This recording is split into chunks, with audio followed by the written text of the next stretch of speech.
Shalom Bapak Ibu Jemaat yang diberkati Tuhan. Kembali lagi di Ringkasan Sekolah Sahabat Jemaat Yosudipuro saat ini. Dan kita telah tiba di pelajaran kita yang keempat dengan judul besar yaitu Tulah-tulah. Di mana di pelajaran sebelumnya kita telah melihat bagaimana Musa dengan keberaniannya, dengan kelemahannya, yang dimana Tuhan ingin dia untuk memberikan atau pesan Tuhan kepada Firaun supaya boleh membebaskan bangsa Israel. Dan di pelajaran keempat ini kita akan melihat bagaimana ketika Firaun mengeraskan hatinya untuk tidak mengeluarkan atau membebaskan bangsa Israel, Tuhan memberikan tulah kepada Firaun. Dan di pelajaran hari Kamis kita Ringkasan Sekolah Sahabat yaitu hujan es, belalang, dan kegelapan.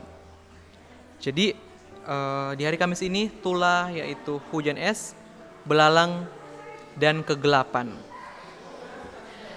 Di dalam kerajaan Mesir itu mereka mempercayai dewa-dewa.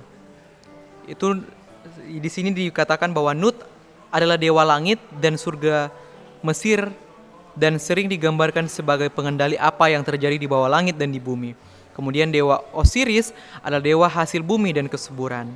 Dalam Alkitab, hujan es sering dikaitkan dengan penghakiman Allah. Selama wabah ini yang terjadi atau hujan es, belalang, dan kegelapan, selama wabah ini terjadi, mereka yang menyembunyikan harta bendanya di tempat yang aman akan dilindungi. Semua orang sekarang diuji apakah mereka akan percaya firman Tuhan dan bertindak sesuai firman Tuhan. Tuhan menyatakan bahwa tujuan membiarkan Firaun hidup adalah agar seluruh bumi mengenal Dia. Jadi di mana Tuhan mengizinkan Firaun hidup supaya apa? Supaya Tuhan ingin menyatakan dirinya kepada dunia. Kemudian ada dewa badai, perang, dan gangguan di Mesir disebut Set, yaitu dewa Set. Bersama dengan Isis, mereka dianggap sebagai dewa pertanian. Kemudian Su adalah dewa atmosfer. Tidak satupun dari dewa-dewi Mesir yang dapat menggantikan penghakiman Allah. Jadi ketika mereka mempercayai dewa-dewa tersebut, tidak ada satu dewa-dewi pun yang bisa menghentikan penghakiman Allah. Jadi hujan es ini melambangkan penghakiman Allah yang tadi kita sudah lihat bersama. Karena berhala-berhala itu tidak ada apa-apanya. Jadi ketika tulah diberikan sampai akhirnya hujan es, belalang, dan kegelapan,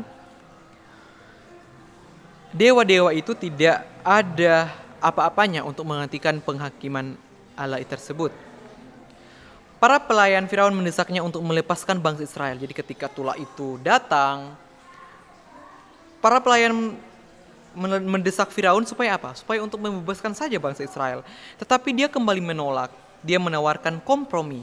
Jadi ketika dia melihat itu, kemudian pelayannya itu mengatakan bahwa lepaskan saja bangsa Israel. Tapi apa yang dikatakan oleh Firaun?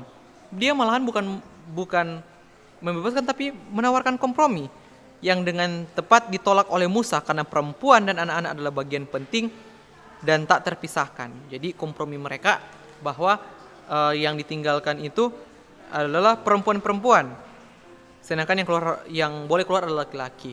Tapi Musa menolak dengan cepat kompromi tersebut. Jadi dengan menolak hal itu karena Musa mengatakan bahwa anak-anak dan juga perempuan itu sangat penting dan tak terpisahkan dari ibadah dan juga komunitas iman. Kemudian yang terakhir itu dewa Ra, yaitu dewa utama Mesir, dewa matahari. Kemudian Tot adalah dewa bulan. Jadi mereka mempercayai dewa, sehingga apa yang terjadi pasti itu karena dewa mereka. Namun tidak peduli seberapa besar pukulan yang diterima bangsanya, Firaun bertekad untuk melawan dan tidak mau mengalah, meskipun kita tidak tahu motifnya yang lebih dalam. Pada titik tertentu, hal itu bisa menjadi murni masalah kebanggaan. Tidak peduli seberapa kuat buktinya, tidak peduli seberapa jelas apa yang terjadi, bahkan para pelayannya sendiri menyatakan berapa lama lagi orang ini akan menjadi jerat kepada kita.